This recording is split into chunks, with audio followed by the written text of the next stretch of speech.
Só que o Serjão, pelo amor de Deus, isso aqui não é uma área minha, eu tô só falando com quem eu conversei. Tem 3 propriedades especiais aí, terras raras. Uma é a magnética, uma é de catalítico, que eu realmente não sei. Isso. E a outra é os a processos. de luminescência, Sim. de... Tem outras, térmica também. Então, por exemplo, o pessoal não sabe, mas pra você fazer um alto forno, pra você derreter o ferro pra virar aço, você tem que pôr terra rara naquele alto forno, porque ele faz com que a temperatura de derretimento do forno vá para tipo 8.000 graus, ou seja, ele não vai ser derretido. Porque o que o pessoal não entende assim, não, mas o que eu faço o que com a terra rara? A terra rara ela entra para fazer ligas. Então, por que o F-35 usa tanto? Porque ele precisa de ligas que resistam à pressão, tem que ser aerodinâmica, resista à temperatura, entendeu? Muito à temperatura. A turbina usa pra caramba também, né? Oi? A turbina dele. Turbina usa. Então, tudo que depende disso, você coloca ali um pouquinho de terra, um pouquinho de terra rara ali, um pouquinho ali, assim vai. Posso dar um exemplo que eu vi, que é brilhante pra explicar? A terra rara é a nova especiaria. Lembra que os portugueses pegavam o barco pra ir buscar? E o que é o lance da especiaria que eles iam buscar nas Índias? É um temperinho que você botava na comida. É isso mesmo. Aí explicando de maneira didática. É um temperinho que você botar numa liga com cobre pra fazer não sei o quê, pra colocar num ímã. É isso. E, pô, a gente tá muito bem posicionado nisso. Então, pra gente falar num projeto de 40 anos, a gente tá fazendo componentes do próximo F-35 aqui no Brasil. Mas a minha questão ainda é a seguinte, cara. Tudo bem, você criou lá, então vamos lá, criou uma startup. Como que você vai impedir que uma Camargo Correia, por exemplo, entendeu? Chegue e fala assim, quer saber? Tá aqui, ó, ô Júnior, você tem uma startup? Acabei de parar aqui, meu amigo, uma carreta de dinheiro pra você. Entendeu? Que é o que os caras fazem. Os caras fazem isso, entendeu? Tem dinheiro dos caras nos negócios, cara, que é porque, eles sabem que vão vingar. É lógico, cara.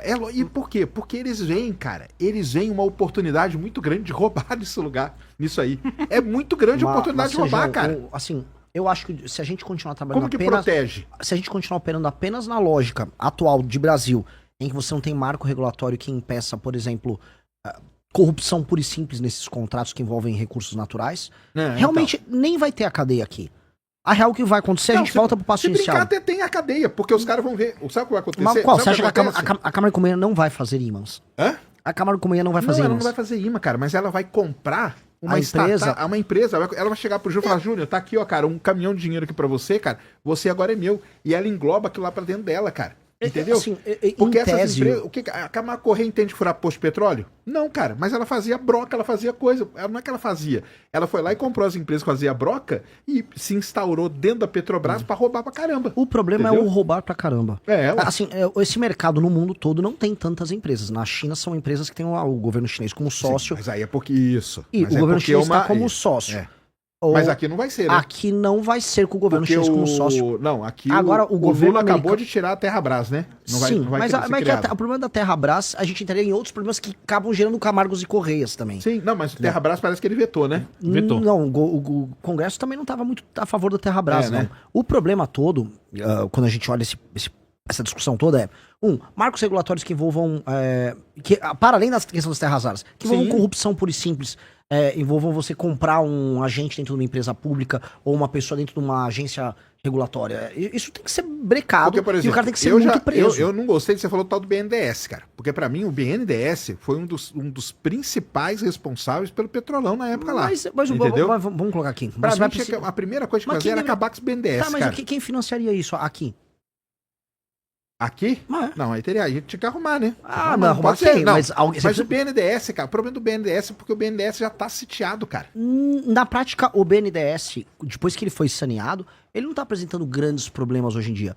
Ele é um instrumento que o governo tem para fazer investimento de longo prazo. Porque a grande empresa que ele pegava era a Petrobras acabou praticamente com o setor exploratório dela, cara. Voltou agora agora lá com a margem equatorial, entendeu? Não, mas você acha que eles não voltam, cara? Não, assim, a questão que você está confundindo para mim é a questão da corrupção e da troca de favores ali dentro. Isso. Você tem que ter leis que envolvam crime de colarinho branco muito duras. Isso é uma coisa.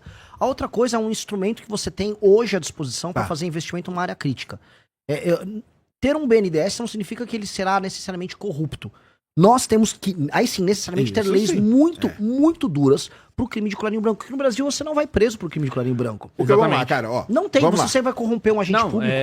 Porque o problema, Sejão, que se eu for falar nesses termos, eu não vou fazer nenhuma política pública no Brasil. Porque todo mundo é passível de ser corrompido. Porque vamos lá, a ideia que a Dilma teve na época dela, que foi criar a tal das Champions, certo? qual que era a principal coisa da Champions? Ela podia ir lá no BNDES pegar dinheiro. Sim. Certo? Mas eles eram parceiros de negócios deles. Que era um negócio. Mas aí o que aconteceu? Aconteceu, Mas o maior caso de corrupção da história. Mas esse é o ponto. Eu acho que nós não temos que ter os parceiros de negócios, nós temos que ter regras muito claras. Porque no fim do dia, as regras ali, elas eram subjetivas e os parceiros do governo foram beneficiados. Hoje você tem que ter, vamos dizer, qualquer um que esteja claramente comprando o apoio de um empresário para oferecer um empréstimo para ele, que às vezes ele nem mesmo não paga, que foi aquele esquemão que rolou naquele período, isso tudo tem que ser preso. O problema é que a gente não consegue fazer nenhuma política porque a gente basicamente imagina, com razão, que hoje, da maneira como nós estamos, tudo vai dar em roubalheira. O caso Master tá se encaminhando para uma Master Pizza. Mas isto é um problema nosso de, assim, a nossa questão de lei e ordem é um caos. Só que se eu não... Vamos colocar aqui. Se eu imaginar que nada poderá ser feito porque tudo vai terminar em corrupção, claro. então nada poderia... Vou tirar a candidatura. Eu sei. Então eu tenho que ter, vamos dizer, leis muito claras no enfrentamento a crime de colarinho branco, corrupção de agentes públicos, e paralelamente eu tenho que aplicar, vamos dizer, investimentos bilionários numa área que pode fazer o Brasil se tornar um país sério. Senão, não existe mais Brasil. Se eu falar que isso está impossível, está inviabilizado, não existe nenhuma discussão. Posso começar, Sacani? Pode? Pode fazer? Pode ser. Caso você seja eleito, seja o próximo presidente do Brasil, o próximo presidente ele terá, talvez, entre 3 até mesmo 4 indicações ao STF. Vai ser um presidente com grande capacidade aí de mobilização aí na Suprema Corte. Você já sabe o perfil de quem você pretende indicar? Tem a possibilidade de você falar assim, o porquê você pretende indicar, por exemplo, a partir desse perfil, já que a gente está falando de indicações que são já para a Suprema Corte, ou seja, não vai ficar só para o seu governo, né? Não é indiferente de uma indicação de ministério, por exemplo. Pode comer, faz parte. Pede o like aí, galera. Ó, deixa o like aí na nossa transmissão, tá bom? Manda seu superchat. São 30 mil pessoas, 31 mil pessoas aqui com a gente, só tem 21 mil likes. Só lá. Baita pizza. E manda aí o Live Pix pra gente também. E vamos dar um tempinho pra ele comer o resto da pizza aí. Eu vou responder, porque não parece que eu tô enrolando, não é? Não. O critério é bem simples. Não pode ser um neoconstitucionalista. Primeiro de tudo. Quem que é um neoconstitucionalista? É alguém que acredita que a função essencial da Suprema Corte é inovar em temas que acabam protegendo os direitos difusos, direitos humanos, assim, assado. Que é o que fez, por exemplo, com que o Barroso ficasse criando interpretações sobre os mais diversos temas, influenciando os outros ministros do STF e fazendo com que a Suprema Corte se tornasse um agente político, que é quase uma última instância na aprovação de qualquer projeto de lei que passa na Câmara com a assinatura do presidente da República, na Câmara, no Senado. O processo legislativo sempre termina no STF. Isso tem que terminar. Essas interpretações em cima de julgados tem que morrer. Então não pode ser... Sim, a questão do IOF vai lá pro Congresso, é barrado, aí o STF vai lá e resolve. Tem que ser uma pessoa que seja favorável à implementação de um código de ética muito estrito no STF e favorável às reformas no STF que nós queremos fazer. Tem que ser uma pessoa que de start não tem parentes com escritório de advocacia para fazer negócio com eles e que, nesse sentido, sendo ele um legalista e não um inventor, ele entenda que o papel do próximo presidente da República, no caso eu estaria indicando, é devolver ao STF as suas prerrogativas essenciais e iniciais, que é cuidar de temas abstratos ligados à constitucionalidade. Ponto. E ele tem que não se opor ao presidente da República quando o presidente da República, junto com o Congresso Nacional, regulamentar o que o STF não pode fazer. Que é ter escritórios tendo negócios com todo mundo, como eles fizeram com parentes de ministros, ter essas decisões monocráticas que acabam criando, vamos dizer, feudos de poder ligados aos ministros do STF, um filtro de entrada para que apenas temas ligados a questões estritamente constitucionais rodem no STF e ele não ser hoje uma corte de tudo. Hoje você tem 8 mil ações no STF. Se eu não me engano, na Suprema Corte Americana é coisa de 50. Não 50 mil, 50. E aí esses temas que são mais abstratos, aí eles são... Tem temas, obviamente, materiais ligados à vida cotidiana americana, mas você não fica virando uma última instância para qualquer coisa. Isso outorga muitos poderes. O principal para retirar o poder político do STF, criação de uma corte política para julgar os deputados e senadores, que não seja o STF. Essa corte política pode ser composta por desembargadores com mandatos de 2 anos, e eles vão ficar com os casos do famoso foro privilegiado que envolve deputado e senador. E aí retira do STF essa faca no pescoço que ele tem das pessoas que fiscalizam ele, que por excelência são os senadores. Essas indicações que teriam que apoiar publicamente essa agenda seriam indicações, portanto, que facilitariam a recolocar o STF num papel que é fundamental no modelo republicano como o nosso. Ser guardião da Constituição é fundamental, senão também, na prática, o espírito de quem fundou aquela Carta Constitucional, por mais que a nossa Carta Constitucional não seja grande coisa, seja mantido. Então, sim, esses seriam os critérios. Você apoiaria a criação de uma nova Constituinte? Sim. De imediato, uma nova Constituinte? Não de imediato. No imediato eu preciso fazer aquela base que eu comentei. Fazer a base, ganhar popularidade, legalidade, para poder... E explicar, olha, agora pra gente dar o grande salto é com isso. Porque grande parte das suas ações, ali, quando você fala de prisão perpétua, até mesmo pena de morte, essas coisas são coisas que você esbarra na Constituição ali, né? Então você Pena precisa... de morte é cláusula pétrea. Aí eu teria que precisar de uma nova Constituição. É. As outras reformas que são PEC são emendas à Constituição, portanto eu posso alterar a Constituição. Então, boa parte das ações que eu tenho que fazer num primeiro mandato nosso, são ações que envolvem alterar a Constituição. Agora, alterar a natureza para uma Constituição mais simples, eu preciso de uma nova Constituição. E essa discussão precisa começar a ser feita no Brasil. Porque hoje no Brasil, tudo está na Constituição. Logo, tudo se torna matéria muito complicada de ser tratada. Isso dá hiperpoderes ao STF, porque se tudo é matéria constitucional, o STF trata de tudo, e é por isso que eles tratam de tudo, até a taça das bolinhas do Flamengo, de 1987, o Campeonato Brasileiro. Uhum. Assim como, para você conseguir alterar qualquer política econômica no Brasil, é um inferno. Você precisa de uma votação da maioria qualificada constitucional para você conseguir passar isso. Então, é um inferno. Na prática, passar qualquer coisa faz com que o presidente... Se torna muito difícil, faz com que o presidente tenha pouco poder. Nós precisamos de uma Constituição que otorgue ao Poder Executivo poder de fazer as coisas. Então, esta é uma segunda etapa necessária. A gente só vai ser uma daquelas 5 nações mais importantes do mundo se nós também endereçarmos essa questão, porque hoje a gente tem uma Constituição que ela dá muito poder para as oligarquias locais e regionais, o famoso centrão. E esses caras usam dessas dificuldades do presidente governar para obter favores. E eis o grande problema brasileiro. Isso aí. Outra pergunta interessante, ainda nessa questão da Constituição, do STF, e tem a ver com a dificuldade de governar. Ganhar uma eleição é uma coisa, né? Depois, quando você entra lá, você tem a questão de realmente como é que você vai passar as suas ideias, o seu plano de governo para ação. E isso daí tem sido a preocupação de diversos candidatos falam a respeito da questão. Uma coisa é você ganhar a eleição, outra coisa é você conseguir implementar isso. Mas para ganhar uma eleição, ainda assim no modelo no Brasil, você também precisa de um Congresso, você precisa também de um Senado que compre as suas ideias. Como você pretende fazer isso?